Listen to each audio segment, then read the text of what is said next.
మనుగడ కోటి అలలుగా పొంగు వరదల వేగాన పడిలేచు అలలకు తీపి కలలకు లేని అలసట నీకేలా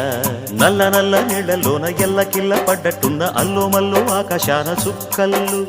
అమ్మాయంటి ద్రావిల్లమ్మ అబ్బాయంటి సూర్యుడమ్మ ఇంటి దీపాలవ్వాలంట దిక్కుళ్ళు ఎవరికి వారే యమునకు నీరే రేవు నీరు నావదంట నావతోడు రేవుదంట పంచుకుంటే గోరువంక వాలగానే గోపురానికి స్వరాల గణగణ గంటలే మోగనేలా గోపబాలుడొచ్చినాక గోకులానికి పెదాల కిలకిల పువ్వులే